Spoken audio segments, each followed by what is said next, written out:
Bonjour, mon nom est Antoine Duquette et je suis ravi d'avoir été invité par Mission MSC à vous présenter ce cours AMS 101, notion de base sur l'atrophie multisystématisée. Je suis neurologue spécialisé en troubles du mouvement au Centre hospitalier de l'Université de Montréal et j'appartiens à l'unité des troubles du mouvement André Barbeau du CHUM, qui est situé à Montréal, au Canada. Nous sommes un groupe surspécialisé affilié au service de neurologie du Centre hospitalier de l'Université de Montréal, qu'on appelle familièrement le CHUM. Nous regroupe L'unité regroupe 8 neurologues et plus de 15 spécialistes cliniques et de recherche en troubles du mouvement, ce qui fait de nous la plus grande équipe dédiée aux troubles du mouvement au Québec et l'une des plus importantes au Canada. Collectivement, nous effectuons près de 3000 visites cliniques et de recherche à chaque année. Affilié à notre unité, il y a le Centre d'évaluation Renata Ornstein, qu'on appelle familièrement le CERH, qui est une unité spécialisée dans l'évaluation fonctionnelle ambulatoire des personnes atteintes de la maladie de Parkinson et d'autres syndromes parkinsoniens. Cette équipe nous a permis de devenir le premier centre canadien reconnu comme centre d'excellence par Mission MSC pour la prise en charge de l'AMS. Pour glisser un mot sur les centres d'excellence Mission MSC, en fait, il s'agit d'un regroupement ou d'un réseau de 30 centres internationaux reconnus par Mission MSC pour l'excellence de la prise en charge de l'AMS. Les objectifs du réseau sont d'établir un standard international pour la prise en charge multidisciplinaire de la maladie, améliorer l'accès aux soins et services pour les patients, reconnaître et appuyer les centres qui se distinguent dans la prise en charge de la maladie, soit notamment par leur savoir-faire avec les patients et les proches, par la présence d'une équipe multidisciplinaire efficace, par l'enseignement et la formation, non seulement effectuée pour les professionnels ou les équipes médicales, mais aussi les professionnels de la santé et l'implication dans la communauté. Puis le réseau vise également à favoriser la participation à la recherche clinique. Qu'est-ce que l'atrophie multisystématisée? En fait, l'atrophie, ça représente une perte du volume cérébral suite à la mort de différentes cellules du cerveau, souvent des neurones. Multi veut dire plusieurs, et système sont différentes structures qui contrôlent différentes fonctions. Fait que je vous présente ici une carte mère avec des puces et processeurs et condensateurs. Puis dans le cerveau, il y a plusieurs régions qui ont différentes fonctions, comme on retrouve sur une carte mère. Puis certaines vont être responsables de l'équilibre, de la coordination, de la parole, de la vision, du contrôle de fonction du système nerveux autonome. Et dans l'AMS, plusieurs de ces régions-là peuvent être affectées à différents degrés, ce qui donne des symptômes qui sont multiples, d'où le nom de atrophie multisystème. C'est une maladie neurodégénérative qui est rare et qui fait partie des syndromes parkinsoniens atypiques. Les syndromes parkinsoniens atypiques, ce sont des maladies qui ressemblent à la maladie de Parkinson, qui vont souvent avoir des caractéristiques qui nous rappellent la maladie de Parkinson. Et les patients vont régulièrement avoir un diagnostic de maladie de Parkinson en tout début de maladie, avant qu'on constate que l'évolution n'est pas celle qui est attendue chez le patient avec maladie de Parkinson et amènera à reconsidérer le diagnostic. Les causes sont encore mal connues, mais on sait qu'une des grandes caractéristiques est l'accumulation dans les cellules d'une protéine anormale qui s'appelle l'alpha-synucléine, puis qui entraîne la mort notamment des neurones. Il existe deux types d'AMS qui ont des caractéristiques légèrement différentes. Un premier type, qu'on appelle l'AMS de type parkinsonien ou AMSP, où les patients ont des symptômes qui s'apparentent plus à la maladie de Parkinson. Ils ont de la rigidité, lenteur des mouvements, troubles de l'équilibre. Une autre forme, nous allons avoir un type cérébelleux ou AMSC, avec problèmes de coordination, difficulté d'élocution, dysphagie. Et même si on reconnaît ces deux types, il y a beaucoup de symptômes qui vont être présents dans les deux formes, puis plusieurs patients vont présenter à la fois des caractéristiques de l'AMSP et de l'AMSC. Si on va plus en détail dans l'AMS de type parkinsonien, en fait, comme je le mentionnais, les symptômes ressemblent beaucoup plus à ceux de la maladie de Parkinson. Il y a une lenteur, une difficulté à amorcer les mouvements, une augmentation de chute. Les patients peuvent avoir des tremblements, de la rigidité, de la raideur, difficulté d'élocution, changement de la voix, difficulté à avaler ou une perte de l'expression faciale. Dans la forme cérébelleuse ou AMSC, ça désigne une atteinte qui affecte plutôt le cervelet, qui est une partie du cerveau qui est notamment impliqués dans la coordination, ce qui entraîne des difficultés à marcher, soit avec une instabilité posturale, problème de coordination des membres avec une ataxie, difficulté à parler clairement, une dysarthrie, des problèmes liés à la déglutition, une dysphagie. C'est une maladie qui est très rare. La prévalence, comme on dit, ou ce qui est la fréquence de la maladie, est estimée à 3 à 5 personnes par 100 000, mais ça varie un peu dans différentes régions du monde. En Europe et en Amérique du Nord, l'AMS de type parkinsonien ou AMSP est plus fréquente, alors qu'au Japon et dans le reste de l'Asie, c'est l'AMSC qui prédomine. La maladie débute en moyenne à la fin de la cinquantaine, mais peut débuter aussitôt que dans la trentaine. Elle touche les hommes un peu plus souvent que les femmes, mais la proportion est très, très près. Ça affecte presque également les hommes et les femmes. Jusqu'à maintenant, dans certaines populations, des causes génétiques sont soupçonnées, mais dans la plupart des populations, il n'y a pas de cause génétique qui est franchement établie. Et les facteurs environnementaux non plus n'ont pas été identifiés. Comment l'AMS affecte-t-elle le corps?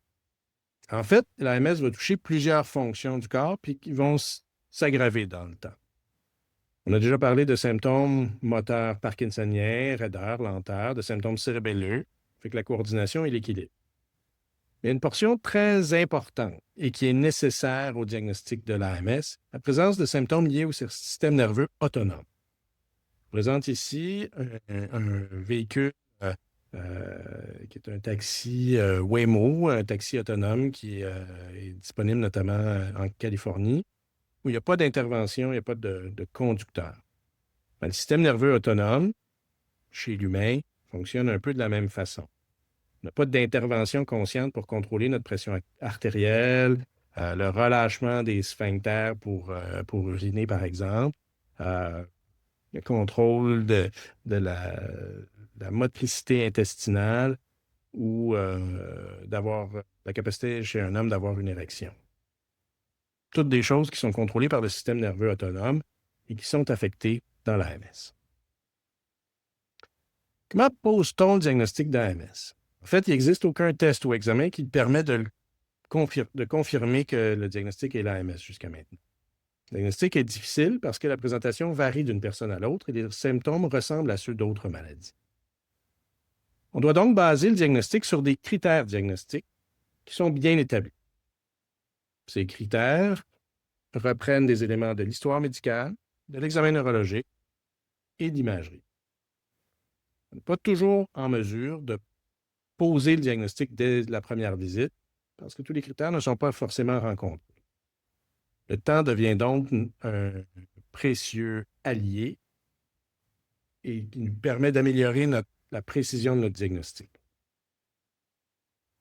C'est une maladie dont les symptômes progressent dans le temps. Au stade initial, les patients peuvent présenter des troubles du système nerveux autonome, une lenteur, problème de coordination, des chutes, de façon plus précoce que ce qu'on observerait dans la maladie de Parkinson, notamment. Après quelques années d'évolution, les patients ont une progression de la raideur, du problème de coordination, du trouble de l'élocution, puis souvent vont avoir besoin d'aide à la marche, en utilisant une canne, un déambulateur, parfois même le fauteuil roulant. Puis à un stade avancé, le trouble de la marche devient sévère, tout comme les problèmes de motricité fine, trouble de la déglutition, les gens peuvent présenter des sifflements respiratoires et peuvent présenter également une hypotension orthostatique sévère, donc des chutes importantes de la pression artérielle lorsqu'ils se redressent. À quoi pouvez-vous vous attendre lors d'une première visite en neurologie quand on soupçonne l'AMS? Le médecin ou l'équipe vont revoir avec vous les antécédents de santé, les antécédents familiaux, les médicaments. Puis ensuite, pour essayer de voir si le patient remplit les critères diagnostiques de la maladie, on procéder à un questionnaire approfondi sur l'apparition des symptômes, l'impact sur la vie quotidienne, celle des proches. On va vous questionner sur la motricité et l'équilibre, l'alimentation, l'élimination, la communication, le sommeil, la santé mentale. Le neurologue va vous examiner. On va prendre vos signes vitaux, on va faire des examens des mouvements, de la coordination, on va évaluer votre démarche, tester votre équilibre. Puis suite à cette évaluation, Le médecin va vous donner une impression diagnostique. Et comme je le disais précédemment, pas toujours possible de confirmer le diagnostic dès la première visite. Parfois, on va se limiter à dire ben, je ne crois pas que vous rencontrez les critères d'AMS ou vous rencontrez les critères d'une AMS possible, probable. Dans certains cas, on pourra confirmer que l'AMS est cliniquement établie. Mais parfois, on aura besoin de plus de temps ou de demander des examens complémentaires qui vont être effectués dans les semaines ou les mois à venir. On pourra ajuster la médication si nécessaire et demander des références à d'autres professionnels au besoin. Pour le traitement et la gestion de symptômes, pour l'instant, il n'y a pas de traitement qui permet de ralentir la progression de l'AMS. La plupart des symptômes peuvent toutefois être améliorés avec des médicaments ou des approches non pharmacologiques. Je présente ici une équipe d'aviron parce que la prise en charge de l'AMS, c'est un travail d'équipe. Travail d'équipe entre les professionnels, mais aussi un travail d'équipe entre le patient et son équipe traitante. Puis un partenariat avec les proches et les aidants. La prise en charge repose donc sur une approche multidisciplinaire qui vise d'abord et avant tout à maintenir l'autonomie le plus longtemps possible, puis que le patient reste dans un environnement sécuritaire à la maison.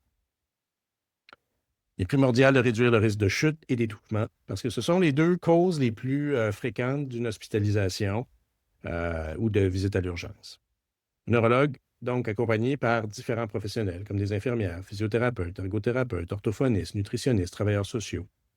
Il peut aussi être appuyé par d'autres médecins spécialistes, comme des urologues, des ORL et autres. Évidemment, quand on est confronté à une maladie qui est évolutive, ben, il faut se préparer puis regarder vers l'avenir. Il y a certains des professionnels qui peuvent vous aider. Le médecin, si vous voulez parler de directive médicale anticipée, de faire une demande anticipée d'aide médicale à mourir pour les juridictions où c'est disponible.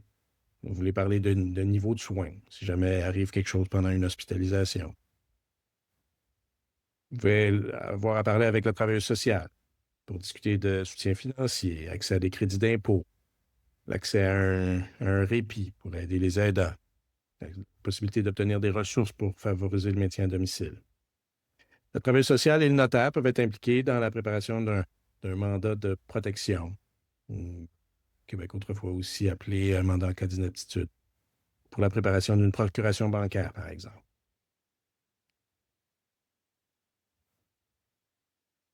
Il y a plusieurs recherches qui ont lieu actuellement, notamment pour être capable de poser un diagnostic plus précoce et plus précis à l'aide de biomarqueurs.